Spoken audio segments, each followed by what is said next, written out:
And that's what keeps them fresh for me, because I've had people come to me and say, it's like that you told it for the first time, and it's like I've been telling that story since 1986. But yes, thank you. It's very important that it feels that way. So yeah, I think it's about, and I don't know that I did this. I mean, I would really have to ask the audience. I mean, it's a little bit hard to just hear the audio, because I'm definitely a storyteller that uses my body a lot.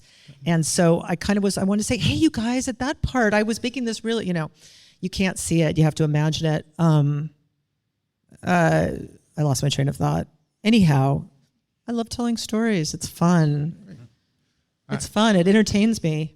Anybody in the room have a question? Okay. Woman with the dog. I come from a family of the same story every Christmas over and over again, but they embellish. Are you an embellisher? Is that for me or for her? Okay. Me, no. And Dave, if you could repeat the I will question. repeat the question for everyone who has not heard it. She says she comes from a family that during the holidays, they seem to tell the same story over and over again, but they get embellished. And she's asking us if we are embellishers. And for me, it's no. I try and keep it as true to the actual happening that I remember. I mean, it's perhaps I'm embellishing because I don't remember it correctly, but it's not on purpose. I guarantee that. 100%. You embellish? Of course, that's storytelling. I mean, wait a minute, we Dave. all, to make a good story, you emphasize where the heat is, where the vulnerability is, where the humor is, where the absurdity is. You don't give all the details. So sure, I embellish. What were you going to say, Phil? No, I was wondering what the name of your one-man show was. Based on a true story. Yeah. Based. Yeah. But again, it's whatever is remembered, and sometimes you fill in the blanks. But I don't do the embellishment because I like the true stories. So that's my personal thing. I could go to the movies and see, stories that aren't true unless they're a documentary. Okay, well, let me just clarify, because I don't Please want to do, 'cause we're not arguing. I don't want to get in trouble. You're not. And I don't want to misrepresent myself. Embellish doesn't mean lie. It means to, focus on, for me, I'm Sure. just saying, I don't know about for you, but for me, I am focusing on that which is most colorful and interesting, and leaving out some things that are just not Sure. pertinent, That completely not makes workaday. sense. But I don't lie. And honestly, even if I change the order, because sometimes I'll change the order of things to make a better, arc. Yeah. The through line of the story, or what's really I'm really saying, is always true. Yeah. And if it's not true, it's not interesting, because it's just fake. And I think, like, when you're sitting with your family and they're telling the same story, and I certainly have been there, and I've been guilty of it too. I think it's not interesting if people are not willing to actually experience it in a real way, or like let you know anything new about themselves or about the experience. They tend to read the audience and hit the punchlines and the funny and the low parts, like you're saying. And that is the art of storytelling in our family. Nice. Well, we'll have to have you over to West Side Stories, no doubt. With that being said, I want to thank Selena for being here. Thank you, guys. And Thank you. appreciate it. And in the meantime, while the applause dies down, we are going to start our next story and invite up Ken Gallegos. Ken, come on up. By the way, when is West Side Stories, and where can I go to see it? Say it one more time. Yeah. When is the next West Side Stories, and where can I go to see it? Oh, well, the next West Side Stories is January 11th, 2023, my God, over at, I think it's 417 Western. I'm pretty sure that's the address. It's on there. Oh, that'll help. Yeah, I was right. How about that? 417 Western, right here in lovely downtown Petaluma, right across from the City Hall. And like I said, there's parking on the street there, and there is the parking lot over at City Hall. Showtime there is 7:30. And I will tell you also, our next one here, right here at Brooks Note, also on the bookmark, is January 25th. We haven't finalized storytellers yet, or I'd tell you who it is. So here we go. Let's hear Ken's story. As we raised our hands,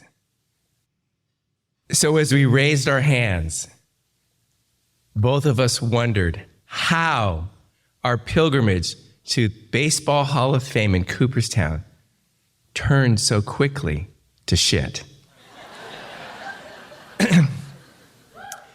In 1994, my best friend and I, Bert, decided we would finally go together to see the Baseball Hall of Fame in Cooperstown, New York. So we made our plans, and because we were such highly paid public educators, we made what was soon to be a mistake of taking this trip on the cheap. So we flew out of San Francisco to not to LaGuardia or not to JFK, but to Newark Airport because it was the cheapest. We also took a red-eye flight, which would have been okay, but that flight was 3 hours delayed, so we were really red-eye, but that was okay. It was an okay flight. We got in a few hours late, and again, remember, we were taking this trip on the cheap, so we booked a car with a rental car company that I can't even remember the name, but it was one of those off-site rental cars. This is in Newark, so we have to take a special off-site bus. And we were starting to get an idea that this was a mistake when we were the last ones on the bus and our off-site rental place was the farthest away from Newark Airport. But I really got an idea that something was wrong was when my friend Bert started to twitch and we're approaching this building that's completely encased in fencing that's about 10 feet high, and it has that concertina wire that's on the top. And Bert jabs me and he says, Ken, I haven't seen that since I was in the Army in Vietnam. Where are we? Okay, so we get in there and we get a car. By this time, it's like 10, 11 o'clock, but we're okay. We ask the kid who's at the gate to give us directions to the nearest highway. And he gives us a bunch of directions. And as we drive out, I think we follow them, and either we heard him incorrectly or he gave us some really bad directions. Because, and I failed to mention, my friend Bert was our wingman. And this was 1994, so there was no Siri, so we had all those Rand McNally map books and all the paper map books. And every time we're taking a turn, we're getting deeper and deeper into a part of Newark that looks like it hasn't been repaired since the 67 riots. And we just can't seem to get out of it. So long story short, we start to panic. I'm asking Bert, how do we get out of here? And he has maps everywhere, and the streets are getting darker, the dogs are getting bigger, the trash cans have fire in them, that kind of stuff. And at some point he looked at me and he says, Ken, just find a highway. And I'm driving, I don't know how long it took us, but we finally find a highway. We get on the highway, we start going somewhere, and we end up on some highway in Pennsylvania. Which, if you know the geography of that area, we bypassed all of New Jersey somehow and ended up in Pennsylvania. But Bert took his wingman duties seriously. He finally figures out that how to get from Pennsylvania back all the way up to upstate New York. We're feeling good. So then we break out the CDs. And we are huge Elvis fans, and we took out the first CD, and our favorite song is called Stuck on You, which, of course, when we sing it, we change the words. So he puts it in there, and we just start singing. We're just singing it, I guess, having a great time. It's, I'm going to stick like glue, ooh, ooh, because I'm stuck in you. And we are just high-fiving. We're sailing along on a Pennsylvania highway, and just having a great time, and having such a great time that I don't notice that there is a blinking light in my rear view mirror. So long story short, he gets pulled over. Thank God he only puts down I was going 85 because I must have been going 100. And so we get a ticket. And if you've ever been on those interstates, you realize, or you'll realize that there are only exits about every 10 miles. So we're driving, and for about the next 10 miles, the only other car that's behind us is the same police officer who's given us the ticket. So by this time we're grim. We popped out the Elvis CD. There's no music. We're just grimly determined to get to upstate New York. So we finally get there, but it's really late, and it's about 11, 12 o'clock. Again, remember, we are on the cheap. So we don't book a hotel or a motel that's down in the little village. We book it a couple miles away. So when we drive up, we find the motel, but there aren't any lights. We go to the office, and the office is totally closed. Everything's dark. We get out of the car. It's in the fall, so it was about 30 degrees. We're walking around. We're knocking on doors. We're knocking on windows. Can't find anybody. So we said, okay, well, I guess we have to sleep in the car. As we're walking to the car, we see another car with blinking lights. And there drives up, and a disembodied voice tells us to please raise your hands, put your hands in the air. And he told it, and we had to get on our knees. I won't do that here.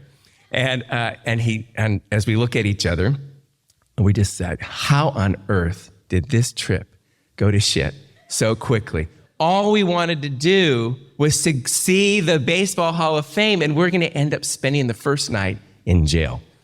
So he comes over, he sits us down on the little the little parking slabs there, and he starts to talk to us. Anyways, we finally get our story out. He believes us, and he tells us, this is really weird. He says, you guys have a reservation here? I said, yeah. He says, well, I know the owner of this place. He goes to a tavern every night in Cooperstown, and I can get him for you if you like. So I said, okay, this is before cell phones. So he gets on his radio, and he calls the dispatcher, and he tells her to contact whatever this guy's name was and get this guy over here to let us into our motel room. So he does that. This guy comes up. By the way, he drives, and he is clearly drunk. I have no idea, but it seemed to be okay. He gives us our key. We finally think we're going to get into our motel room. We had ordered double beds, and he gives the key. We walk into the bed. We walk into the room. We open the door, and not only do we not have double beds, but we have we don't have double beds. We have a single bed. It's not a queen, and it's a double. Just a double bed. But we both dive in because we're so tired. He lies down on the left side, I lie down on the right side. And I look at him and I say, Bert, this has been a hell of a day. I'm so glad I've spent it with you, but I just have to tell you, I do not want to wake up in the morning and be stuck in you. Thank you. I forgot. That's nice job. A little closer. Yeah.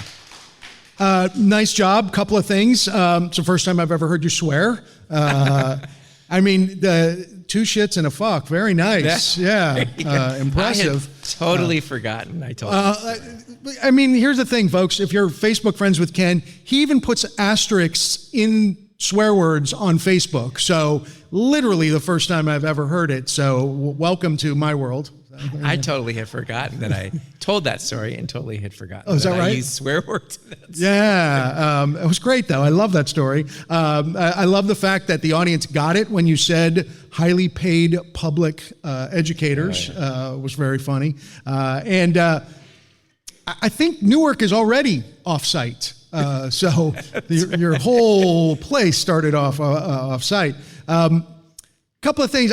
What else? I'm sure there were other things that went wrong during the day. You had to stop and eat somewhere. Did they get the food right? Or what else happened on that trip? Because that's a long day in the car, and I've done that. I've driven the wrong way to another state.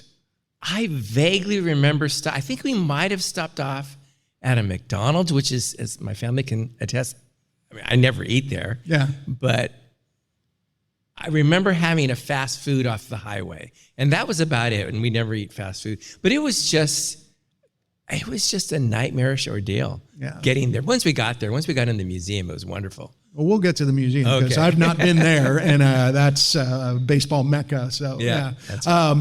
So the whole story reminds me of it's a